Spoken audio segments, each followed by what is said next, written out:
Bên kia mình có cái gì có sữa không? Vamos a hacer derecho a pasar ese día. ¿Marido un bolsillo? Y estamos buscando unos sudores en la comida.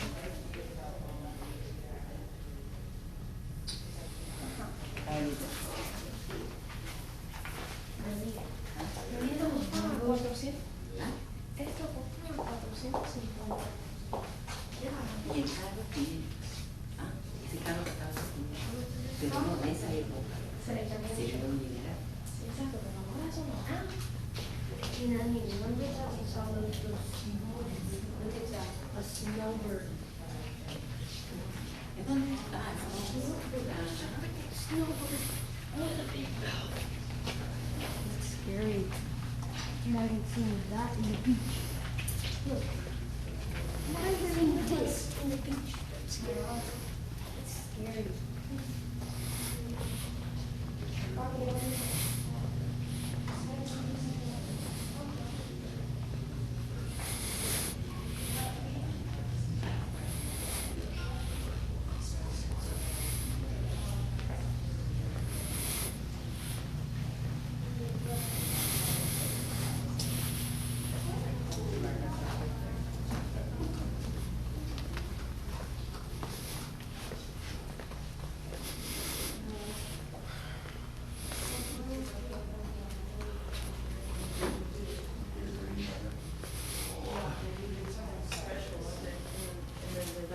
Put it in so they don't have to black. Yeah, I don't think so. I think I'm done. I think I'm done.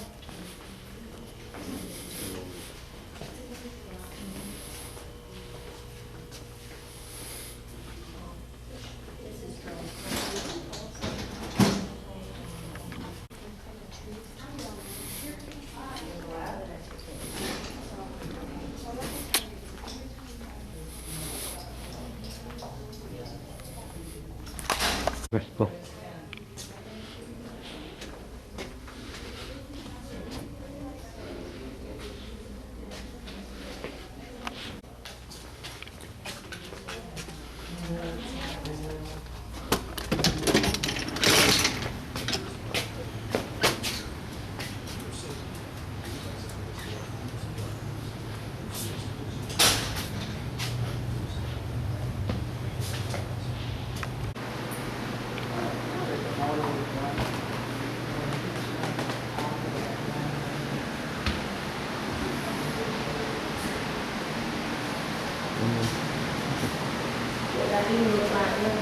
Hả? Không cho rồi. Ok, đi ngược lại đi. Y tá mà có đụng gì đó Không mở cửa thôi. Chỉ mở cửa chưa phải coi có được không? Đụng đâu rớt đó à? Đi đâu này.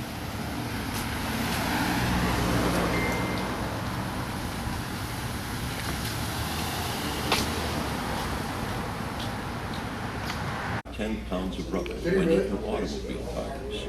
The affordability of automobiles with Henry Ford's assembly line definitely impacted the need for more rubber. I think his preference was the big lab across the street. The wizard delved into his new project with a youthful zest that belied his age. In 1928 and 29, he was very enthusiastic about it. His letters are full of excitement and urgency and direct orders to people. In those early days, he really doesn't look like an 80-year-old gardener. He looks like somebody who is committed to research and committed to finding a scientific solution to this. The inventor's new lab was equipped with everything needed for his project, including a machine shop and a glass blowing station. Edison needed glass because, of course, he was in a distilling process here. We're separating the plant fibers and using solvents. And so he did employ a full-time glass blower. And he also had a full-time translator, a linguist, because he was receiving plant specimens and seeds from all over the world. He had a huge international network of helpers, and having the name Thomas Edison probably helped. Extraction process involving acetone and benzene, and the natural rubber doesn't dissolve readily in acetone. So what they would have done would have been to treat the plant sample first with acetone, and they did it primarily in a device like this called a sock slit extractor column. So you're essentially subtracting things you don't want from the sample. Most of the plants the team tested had little or no rubber. And they run a trial, and there were so many failed. There were so many plants that had no rubber that they made a rubber stamp and stenciled the word "no rubber," and then they would.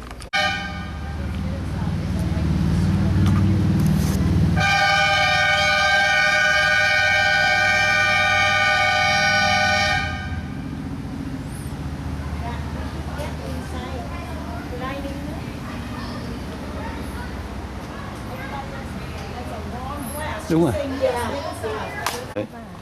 Gõ cửa này. The ones that you're growing in the water.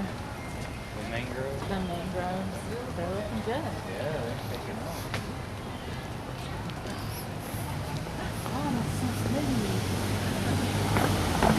Oh no. I'm gonna spend so much money.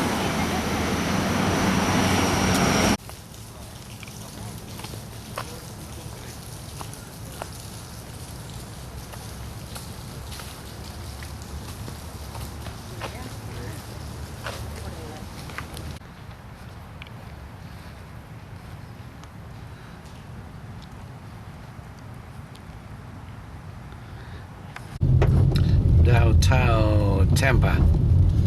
Today is August 14, 2021. We arrived Tampa after 4 miles.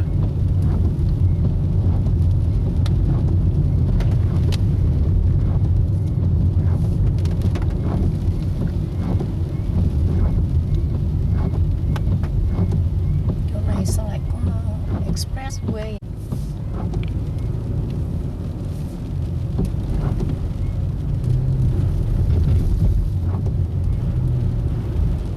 Ngày thứ bảy chủ nhật chợ downtown đóng cửa.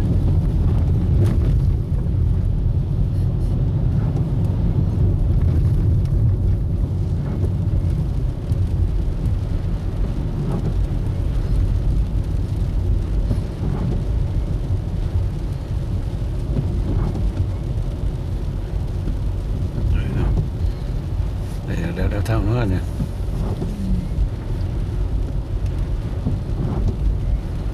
Ở Miami downtown nó sầm uất hơn.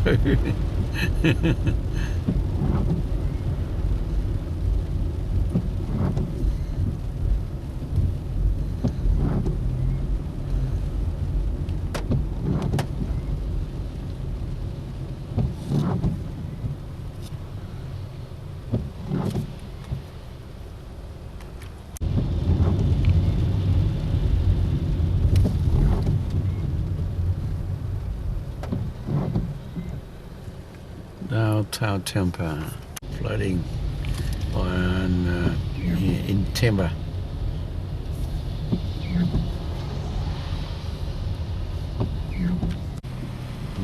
Universal. Đó, exit thôi. Ok. Thẳng ra. Okay. Universal. Trust. Giường nhìn sương nè. Cái này tay bô ra.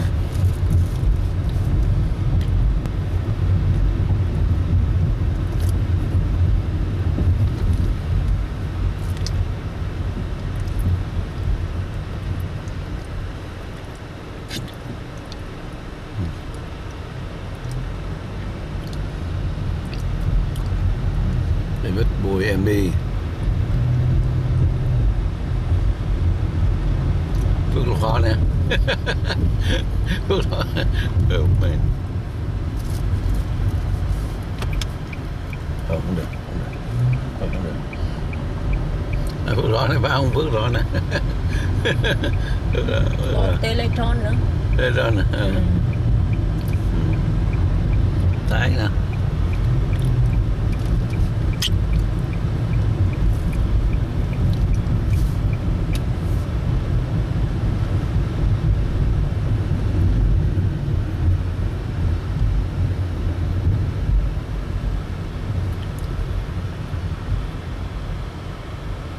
Như thành phố A, vacant, all vacant.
không đi đây, không đi đây. Xe quay giữa Irishman hay biết.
Không thấy được đâu.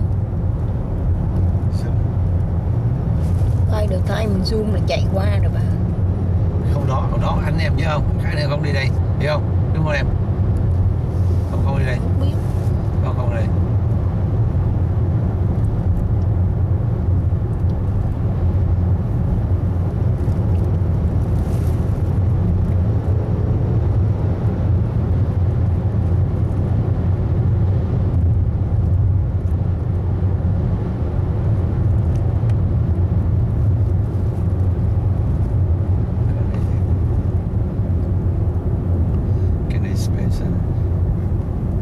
Complex next right Candy Special Candy Complex next right cái này đâu chỉ thôi.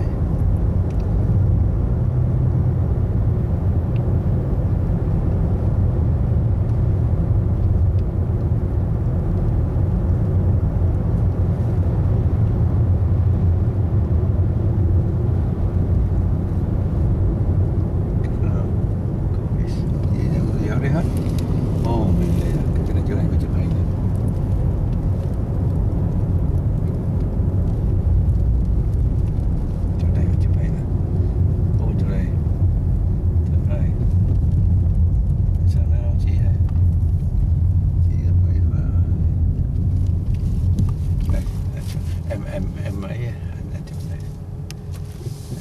Chụp này.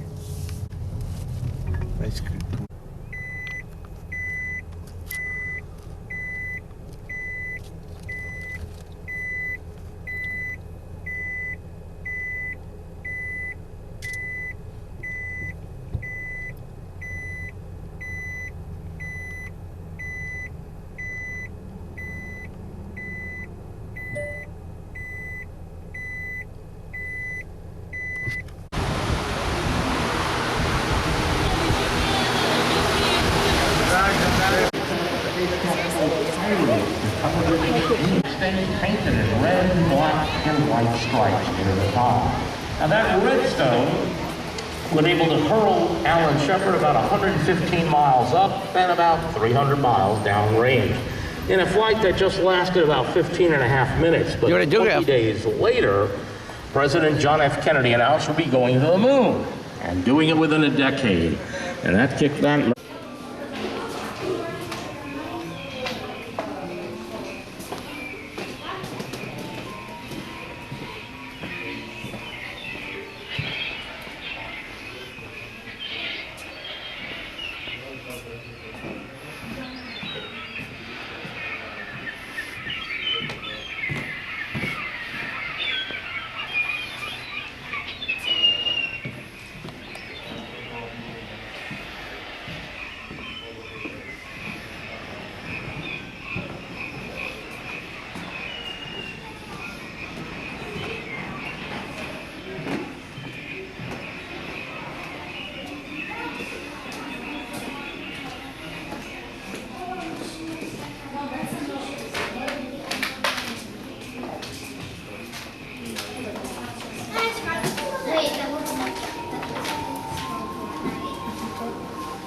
Jenny, what's on the show? She's coming back. She wants to ask. When the tour's not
for example, everything we had.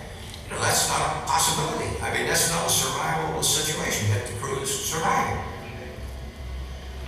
But the key thing to me was time. We needed time to think.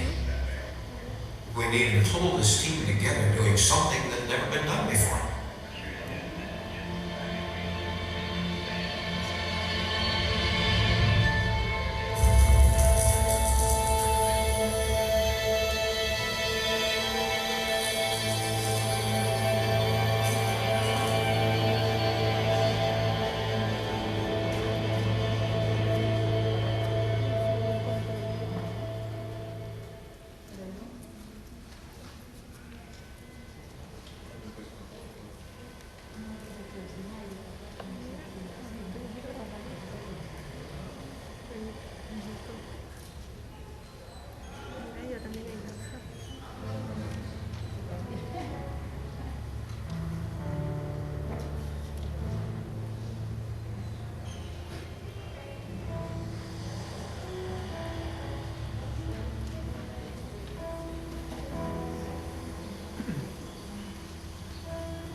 Trying to describe to somebody what I do for a living, I always have to ask, have you ever seen the movie Apollo 13? You know, that big room where all the people sit, that's where I sit, that's what I do.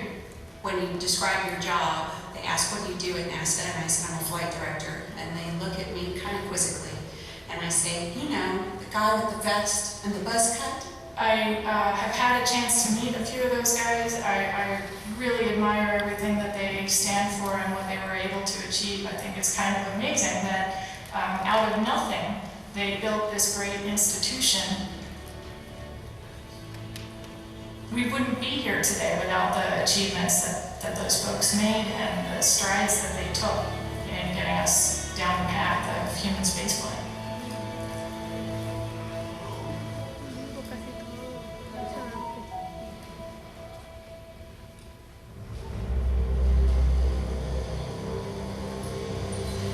There's something new in the heavens. It circles the earth once every 96 minutes. It's called the Sputnik. I can remember Sputnik. It was in an English class. The speakers came on and on. The principal announced what had happened, and the Russians had put a spacecraft or object into space. We said, hold on, no, you know, these guys are ahead of us. They've gotten a man-made satellite. And then shortly after that, when Gagarin flew. And obviously we all knew we were in a race. After the Russian flight, U.S. plans were accelerated. Commander Alan B. Shepard was sent into suborbital flight. And when Kennedy laid down the gauntlet that let's go to the moon and back and do it in a decade, I can remember, I wasn't even in the space program, but I remember thinking, can that be done? No single space project in this period will be more impressive to mankind or more important for the long-range exploration of space. And none will be so difficult or expensive to accomplish. President Kennedy had charted our course. The landing of men on the moon before the end of the decade.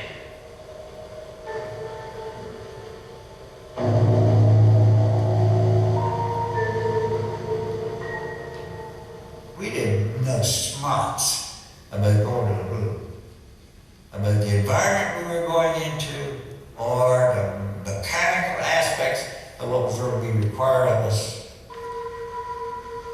These things are pretty complicated. They may not seem complicated today, but they were complicated as hell back then.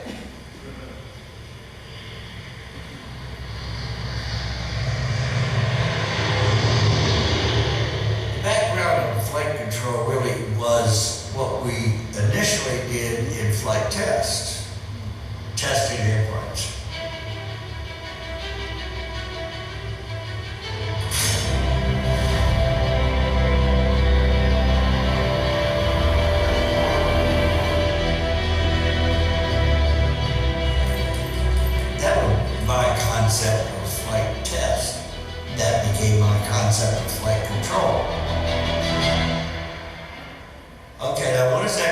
spaceflight to us.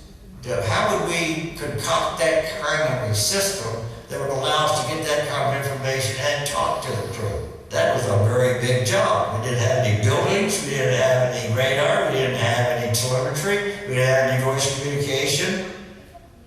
And we ended up then saying, these are our requirements. We got to tell them it's got to have a computer. What the hell is a computer? It was almost that much. We didn't know. It isn't something that we suddenly decided we've got a control center, we've got these stations, and so we're going to fly. That isn't how it happened. It developed with time. So it was an evolutionary thing.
This is Apollo Control Houston at 68 hours, 52 minutes into the flight of Apollo 8. At this time, Glenn Money has gone around the room taking a status check with his flight control team. We look go, we continue to stand by, and this is Apollo Control Houston. Here we go. I was on duty for the lunar orbit insertion, and we started falling towards the moon, and it's getting bigger. There's a 2-hour orbit around the moon, and when you go by the moon, you have about maybe 50 minutes of where you can't see the vehicle. Well, that was a very eerie figure, and here we're going to the moon, been talking back and forth with the flight crew all the way, And then we have loss of signal, LOS, and we can't talk to them.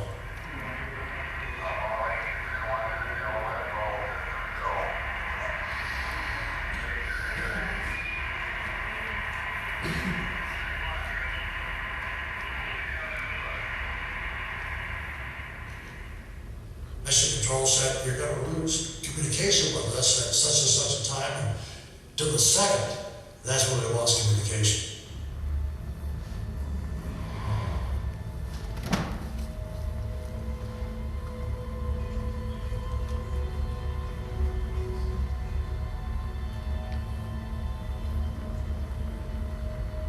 You could have heard a pin drop in that control center.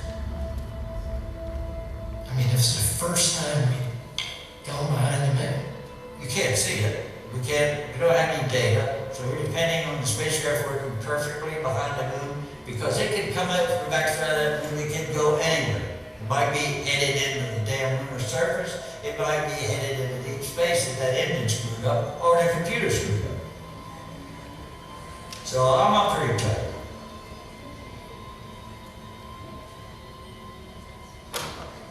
Apollo Control, Houston, mark 1 minute from predicted time of acquisition.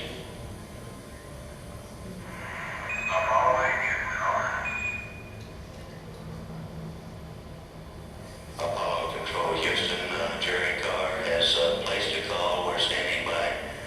We've heard nothing yet, but we're standing by.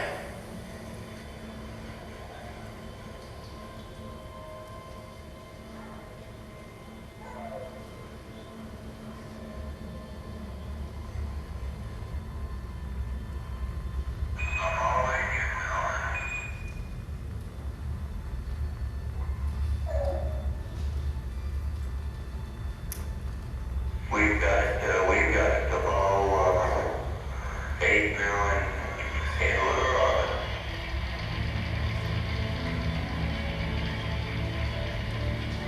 Sure enough, they came around the corner, the burn had gone fine, they were in orbit.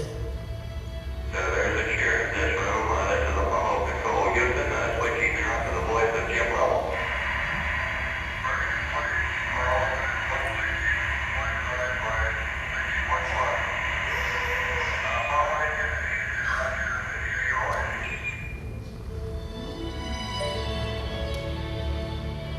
Big sigh of relief, because we knew at least they were stable. Now, whether we could get them out of orbit, that was another question. I would say that all of us, we probably spent the whole day when we were in orbit around the moon in the control center. Everybody was so keyed up. Then, towards the end of the stay, Frank Borman comes on and says, they have something to say.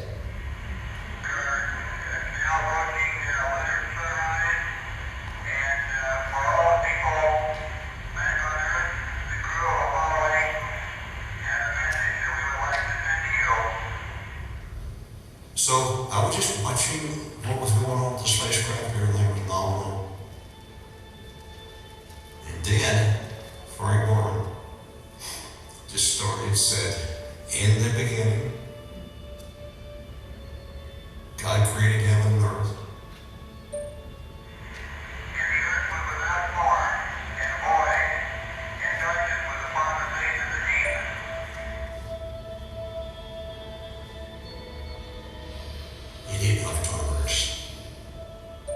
And then hit everybody at Mission Control Center, I think, when they were faith-based or not, like a ton of bricks. It made the hair stand up on my neck.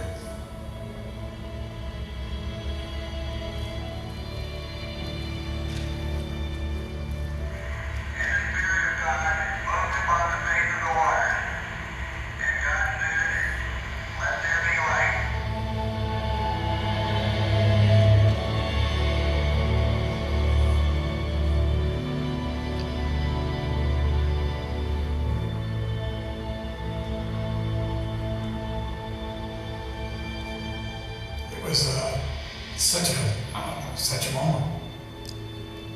None of us knew that was going to happen. And, I'm not ashamed to admit I was crying.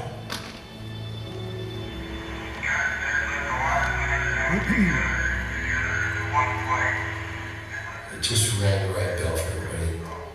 We engineers are not poets, we're not good at that, but I mean, it was a profound effect on everybody that was in the control center.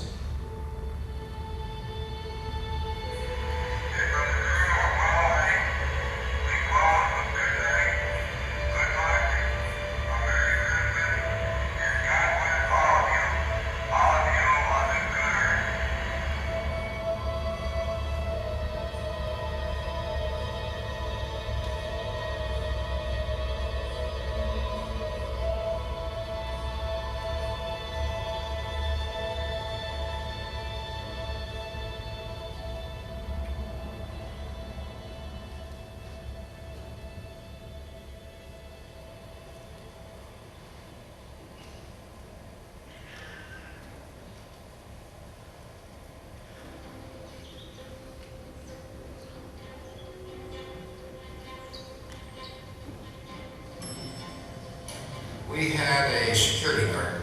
This guy here is exuberance, and he comes up and says, "So we're gonna land today, Mr. Krantz," and all of a sudden that was different.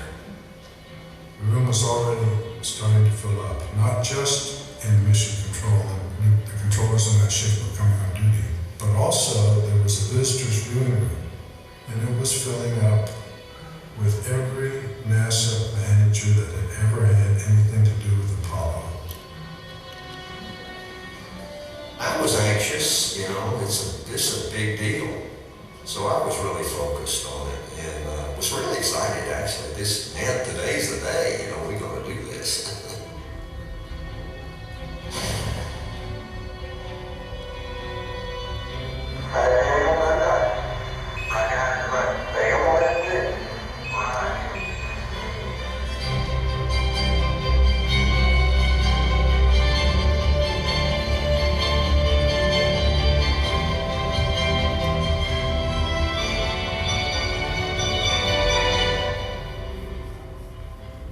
Here's the main, and here's the orbit you're in. And here you do PDI, power descent initiation. And Krantz goes to every position. Here you go, and that go. You gotta be go, or we ain't gonna start that burn. Okay, let's go. Go. Go. Go. Yes, go. Principal challenge was, did I have enough information once we started down? And we have to update the computer's knowledge of altitude above the lunar surface. Okay, we got data back. Radar flight looks good. Raj. Good news, landing radar catches on at 39,000 feet. I thought my big problem for today was over. Unfortunately, it was just starting. Stand by.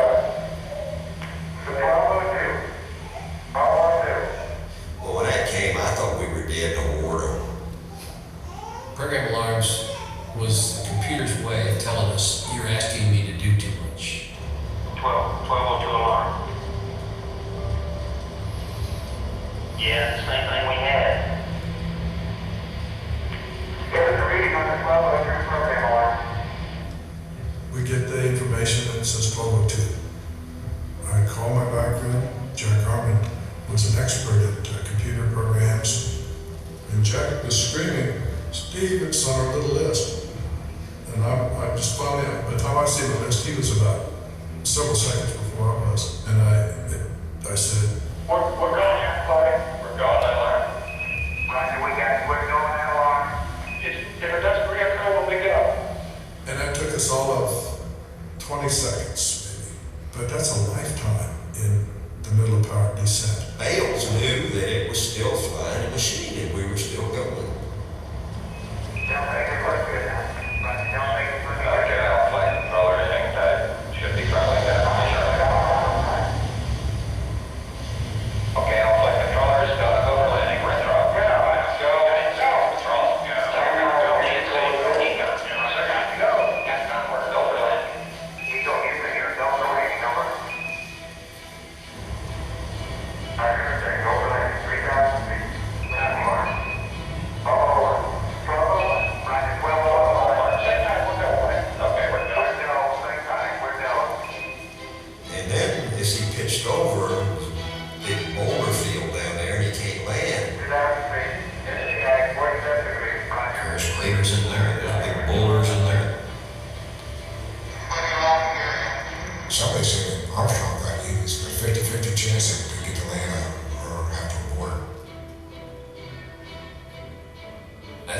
probably the coolest hand out there on that day, and he had thought about this 100 times or more in terms of landing it. He had to level off, then he had to fly horizontally to get over this boulder field. Well, that took a lot of extra gas. I started the stopwatch. We were down at 100 G hovering, and I know how fast that uses fuel. I know how many seconds are left. On my stopwatch, I put a little piece of scotch tape and said, okay, at this point now we'll have 60 seconds left. A little further, we got 30 seconds left. And a little further, we got 0. We were set up so that the astronaut knew when you reach the point, either he's going to land or he's going to abort. I'm convinced that within 100 feet of the moon, and I would call him aboard, he would have continued his descent. 675 feet. That's what that good sounds in half. 60 seconds. 60 seconds. And that control room got quiet. It just felt like everybody was just glued to their consoles and holding their breath.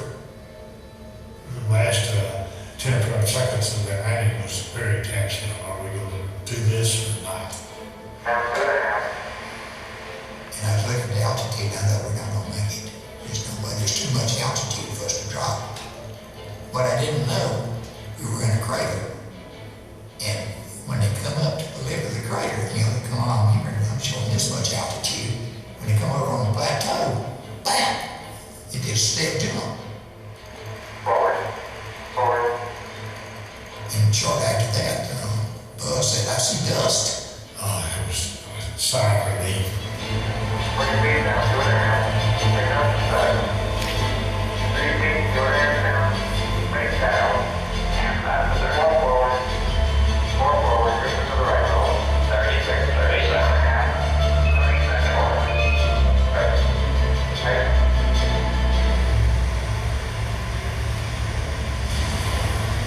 Contact light. Okay, engine stop. DPA, repeat that. We landed with 18 seconds left on the stopwatch. We got your hand, Eagle. Okay, everybody in T1, stand by T1. Tranquility Base here. Eagle has landed. Rocket point, Tranquility, we got you on the ground. You got a bunch of guys about to turn blue. We're bringing it again. Tranquility. Thank you.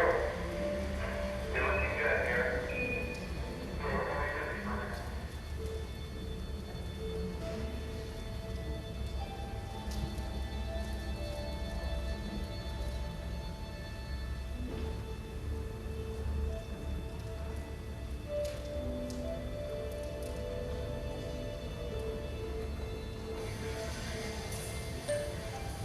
We finally get there.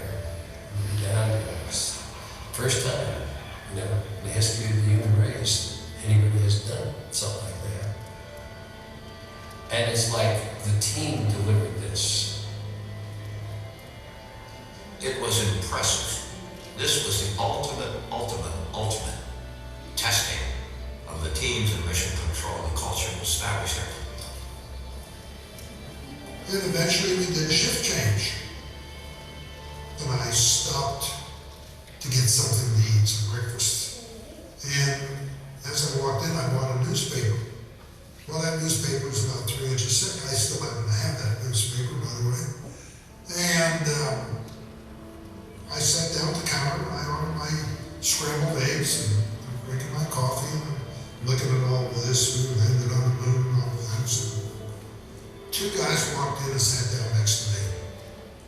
And one of them said to the other one, he said, you know, I landed in Normandy on D-Day. And I'm listening. And then he said, I was never prouder to be an American than yesterday when we landed on the moon. It then hit me what we had done.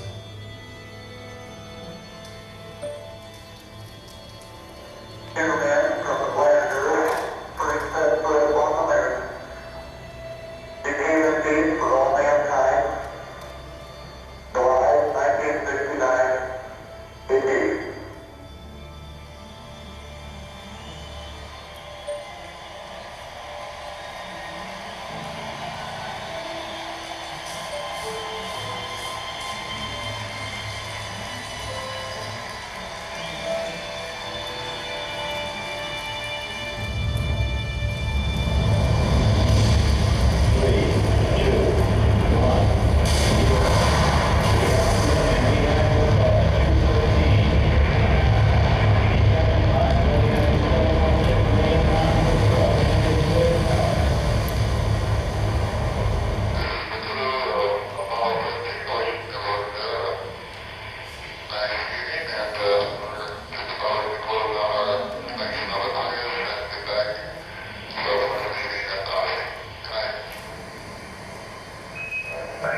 crew for their sleep period. And there are certain things that we had in the checklist that had to be done. One of the items was stirred cryos, oxygen and hydrogen. ECS account. You get you stirred down the O2? So we stirred cryos. And all hell broke loose.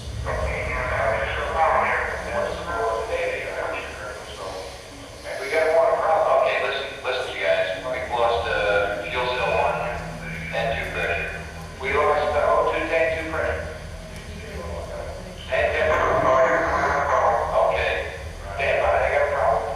Well, basically, I had a whole bunch of problems reported to me. I was wondering which one he was talking about. Oh, yeah, pretty large bank associated with the cost of Washington. Okay, stand by, there's anything we're looking at. Guy came in and plugged me back in and sat down next to Gene.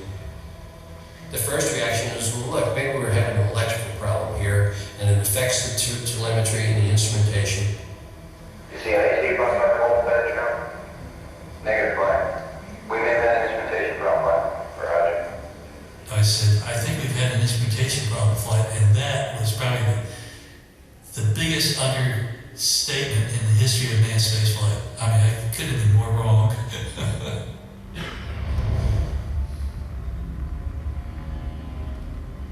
We didn't know what happened. It wasn't until I looked out the window that I realized how serious we were. I looked at you looking out the back of the other vending coming. The other vending coming out and hit my leg.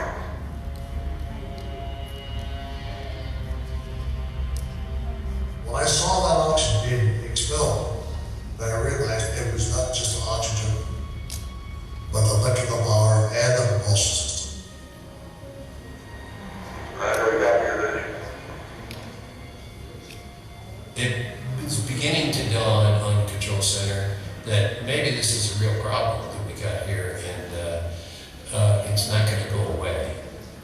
And that is where basically my frame of mind changed to survival mode. I call my controller and say, okay, I'll flight controller, slow down, put your gas and let's start working on this problem. Okay, now let's everybody keep cool. Let's make sure that we don't do anything that's going to blow our electrical power with the batteries, or it will cause us to lose fuel cell number 2. We got the command module system, so we're in good shape if we need to get home. Let's solve the problem and let's not make it any worse by guessing.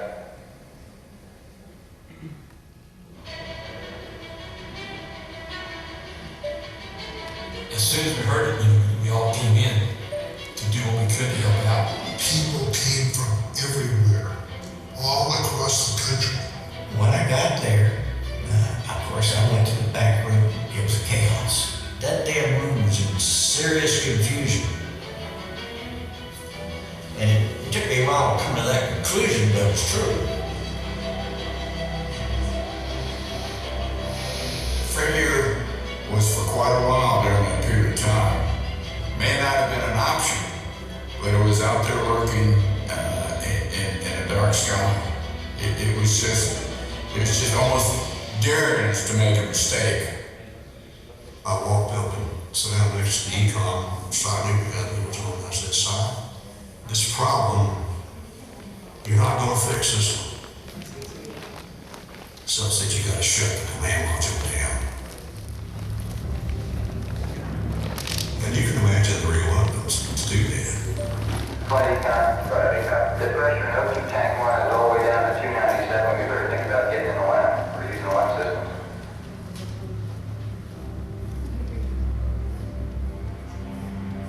We were in serious, serious trouble. And the only way that we could possibly save ourselves was using the lunar module. We'd like to start making way over the lab now. Fred and Jim are in the lab. Ordinarily, when you're going out towards the moon, you can turn around and burn the big engine straight at the Earth and get back. However, the big engine just had a big problem back there, and we didn't know how bad that was. We could actually do a big burn with a reset engine on the lunar module. It was not that much longer to go around the moon. So my input was, let's get a free return right away.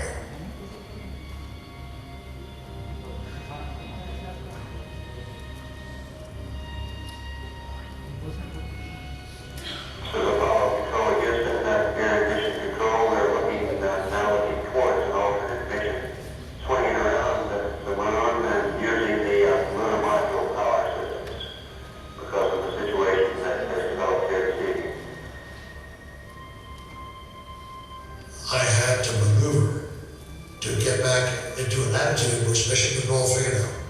And there I learned something very important. Because the lunar module had never been designed to be maneuvered with the command service module attached. So I literally had to learn in a short period of time how to maneuver the spacecraft. But I got that technique, fired the lunar module engine, and that puts back on the free return course.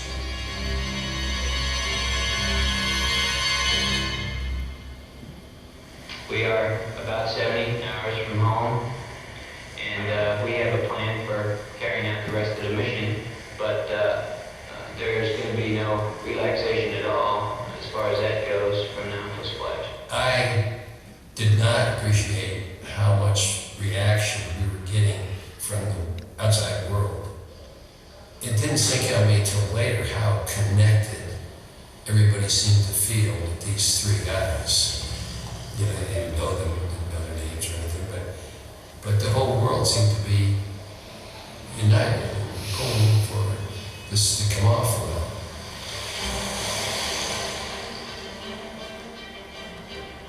Sleep meant nothing. Change your shifts meant nothing. Personal problems meant nothing. There was only one thing on our mind: to get those guys home. We have been trained to think, don't ever give up as long as you've got options. And we never ran out of options. There's a question of having this incredible ability to basically make sense out of things that were almost beyond our comprehension and find the piece parts where we could start fitting them together and start pulling this puzzle back. Tomorrow morning, Eastern Time, the spacecraft will approach the Earth looking like this. This is the way it looks now. About 5 hours before it reaches the Earth's atmosphere, the men of the command module will jettison this part here called the service module, and it'll float away in space. That will leave these two parts of the spacecraft, the LEM here and the command module here.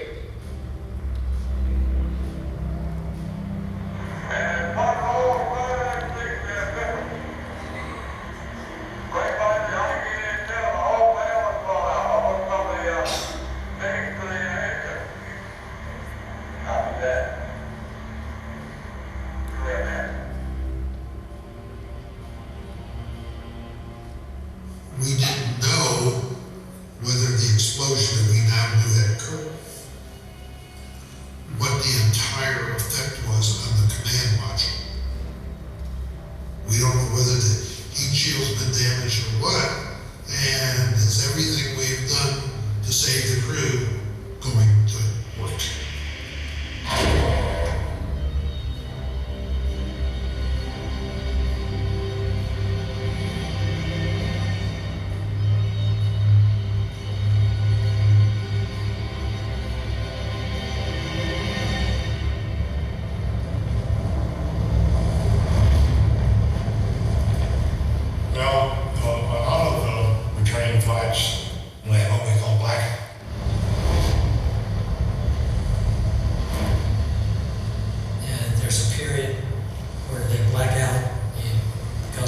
ionization of the heat, and you couldn't communicate through it. So if they couldn't talk to you, you couldn't talk to them. At this stage in the space program, we could compute when blackout will start and when it will end within a second. We've never missed. Well, in this case, it started right on time, and then when the time came to come out,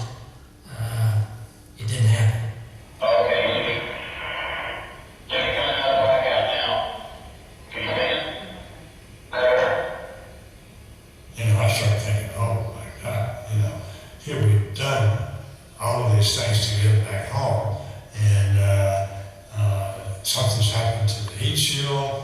The thoughts going through my mind at that time is they're gone. There were concerns relative to the management chain there buzzing around that we might have damaged heat shield or all that kind of stuff. And that's the point where and I think this is true every control. You put out of your mind those things you have no control over. Don't worry about them. That's the breaks of the game. If that's it, so be it.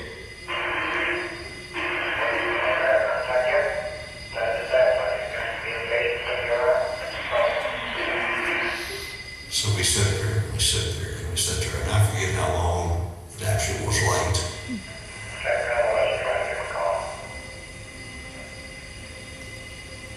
And all of a sudden we got the word from downrange aircraft that Ryan's acquisition signal, bang!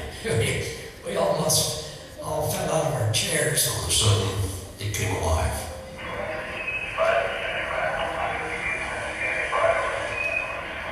And the aircraft carrier reported radar contact, and they reported sonic boom, and we said, boy, we're re-entering that sucker.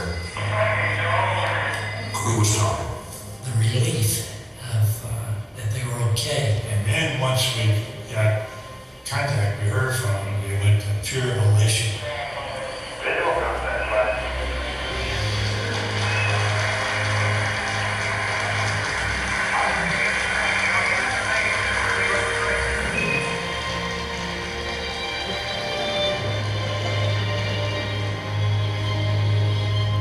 There was this television camera view looking up at the spacecraft from the deck of the carrier, and there were these three big old balloon sheeps. Most beautiful sight I'd ever seen.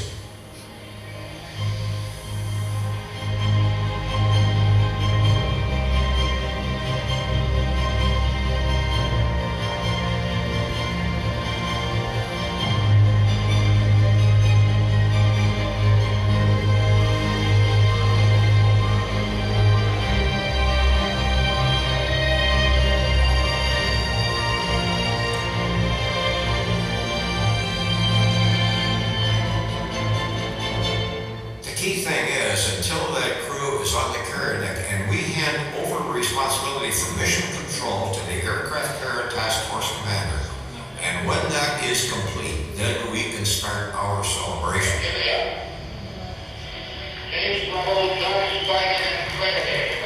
And celebration is always in three phases. We light up the ceremonial cigar, you pass the things out on the line. And now you open the control room doors, our back room controllers can come in and join us. Those are the real heroes of 13 because they're the ones who gave us the answers. And the third phase of celebrations pass out American flag to every controller. This is the tradition that Jerry Bostic started back when we set our first space flight record as Americans in rendezvousing two spacecrafts.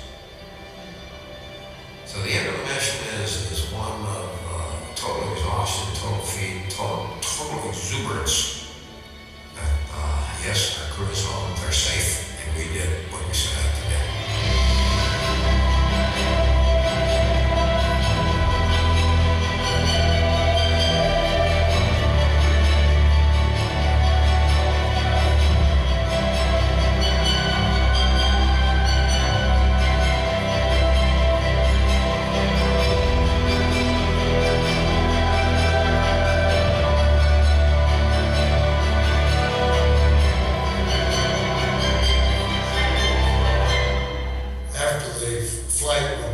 Discussions with the control people, I said, well, we thought we would deliberately not talk to you so that we might make a good movie one of these days.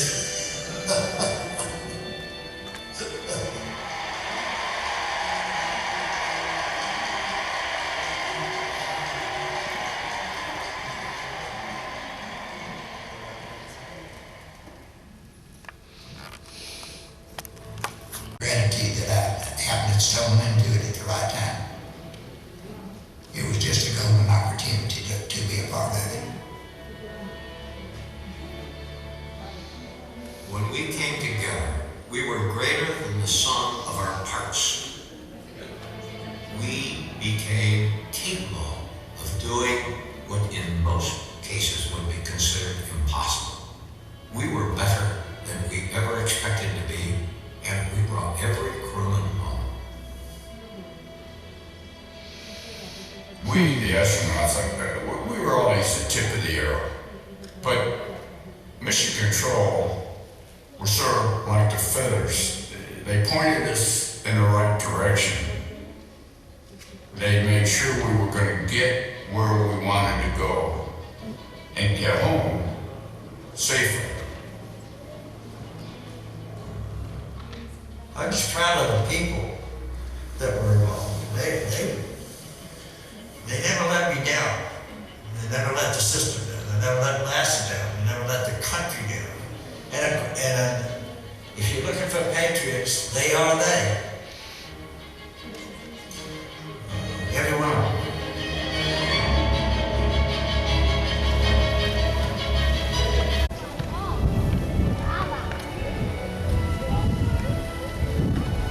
Makes for a better economy. Makes life better right now. Amazing things have happened because of our space exploration. Cell phones, solar panels, environmental monitoring, artificial winds, communications, pharmaceuticals, computer technology, solutions to problems around Earth. Just to imagine what else we're on. So many more inventions and discoveries that we will use in our daily lives. You only learn by really going out there and pushing the boundaries. Exactly. We don't know what's going to happen in the future. What happened to Mars? Mars once had an environment similar. It has a Grand Canyon, the equivalent of Los Angeles to New York. So there was plenty of water on Mars in the past. Where did it go? What happened? How did Mars become a wasteland? Could it happen here on Earth? How can we as a species survive? Could you bring Mars back to life? We could learn by going off the planet and potentially bring those lessons back. We learn more about what our eventual future may be. What if an asteroid is coming towards Earth? Could wipe out civilization as we know it. What if we haven't developed a way to stop it? We'd have to sit back and watch it happen. That would be a disaster. As a people, we would have failed. We could sit here and do nothing. But did the cavemen sit in this cave and do nothing? Or did the cavemen look out at the hill and say, I wonder what's over that hill? When you're part of a NASA team, you have to develop new technologies and solve problems that no one else has ever solved. You need to figure out how to get hundreds of thousands of pounds of equipment to space. How long can humans survive on the surface of Earth before ill effects? We don't know right now how to keep food preserved long enough for the trip. So we'll need people to solve that problem. This is going to be hard, harder than anything anyone has ever done. Right now, I have no idea how we're going to do that, but we will. And while you're doing all this, you might answer questions like, is there life out there? Are we alone? Are we alone? Are we alone? The greatest.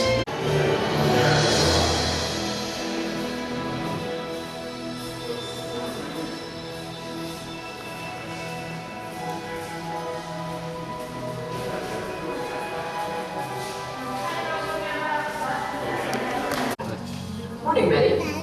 What, right now? Right now.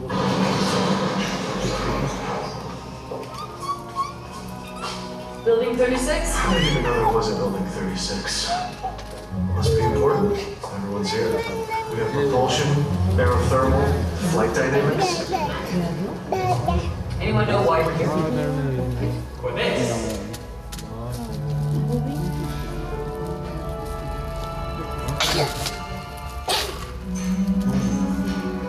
Good morning.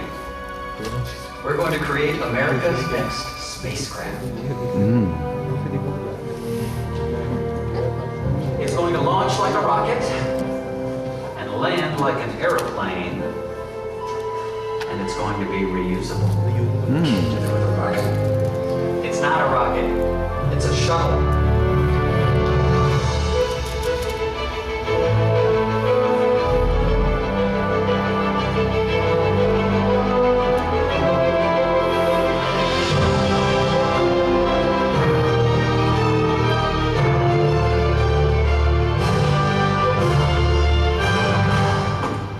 Now it's time to go to the next step. sketch pad to launch pad. Going to the moon was a camping trip. Now our job is to work and live in space. This vehicle has to do something that we have never done before. Perform 4 key tasks and be able to do them over and over again. There is nothing easy about putting a ship back up into space, let alone a whole fleet of ships. But first, let's talk about the launch. We have never designed engines and vehicles that can be reused. But we will, and once we're in orbit, we go to work. We want to take all kinds of cargo up there in addition to the people. Science labs, satellites, even a space station. And when all the work is done, we gotta bring everybody back home. All right now. Country, wait. Let's build ourselves a space shuttle.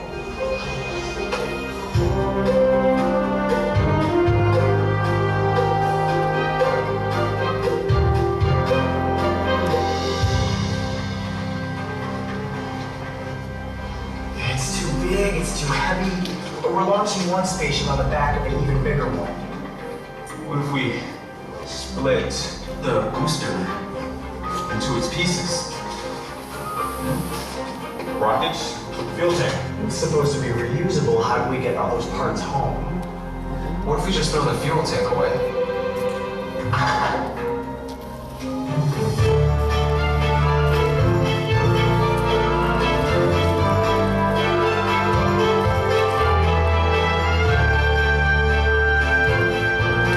We're adding all new processes, procedures, manuals. We've never had to reuse a ship before. We're also going to have to build some really big garages. Sir, what if she lands somewhere other than Florida? How does she get back here?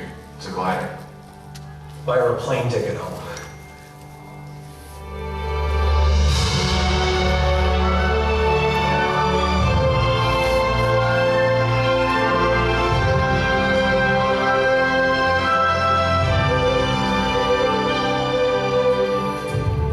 Ablative heat shields are heavy, and they burn up on re-entry.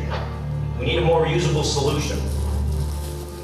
Silica foam tiles, thousands of them, fitted together in one lightweight, reusable heat shield.